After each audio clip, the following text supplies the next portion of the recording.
Welcome to the ongoing rhetorical shootout at the OK Corral. You're watching Smart Remarks.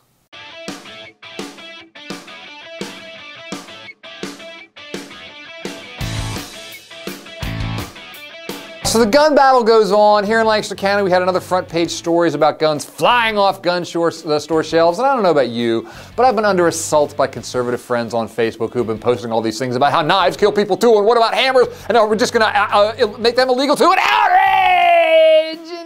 And then there was the item earlier in the week about how a woman down in Georgia actually used her handgun to defend herself, shot an intruder. And of course, all conservatives were up in arms about this. How come the mainstream media isn't reporting this? Well, okay, fine, the mainstream media did report this, but let's put it in perspective. In the 4 weeks, roughly, since the Newtown shootings up in Connecticut, we've had one reported instance where a gun owner has used her firearm to defend herself. In the meantime, there's been an average of 18 gun deaths per day. Slate magazine has been tracking media reports of every gun death in America, and as of today, January 9th, there have been 643 gun deaths since the Connecticut shootings, including the kids killed up there in Connecticut. We had a Lancaster County girl killed on New Year's Eve down in Elkton, Maryland, when some idiot decided they were going to shoot off some celebratory gunfire. One of the bullets hit her in the head, and she subsequently died. Second Amendment, baby! And here's the deal. I said last week, I'm not looking to take all your guns. If you've got 5 guns locked up in your gun cabinet, well then good for you. But here I want to say that I wish all gun owners were as responsible as all gun owners claim to be. If you have all of those guns locked up under lock and key where no one but you can get them, that's great. But do you?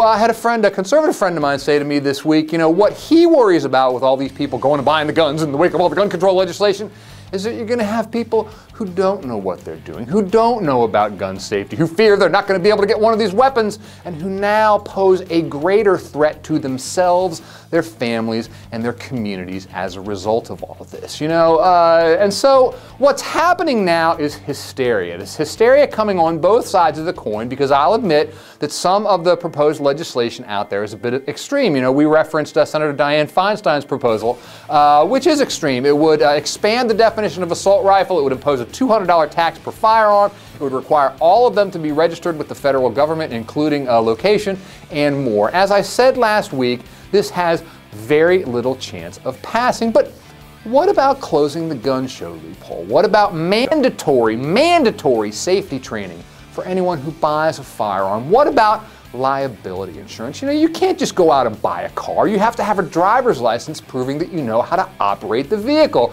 And you can't drive around without insurance. I know for a fact there's quite a few gun owners who would support common sense reforms such as this, but see, here's the problem. Any proposed legislation, regardless of how moderate it actually is, will immediately be branded as extreme by the NRA and its friends in Congress. And so they'll start screaming about freedom and outrage, even if it's something that a broad swath of America could support. And so this is why the gun control argument in America has devolved into the Piers Morgan, Alex Jones screamfest writ large. It is an emotional issue, but it doesn't have to be a matter of those who want all your guns taken now, no guns whatsoever, versus those who think they have the right to a Sherman tank in the garage because freedom! And so here's my concession to moderation. I don't want to take all your guns, but I do want something done. If you're on the other side of the fence, what's your concession?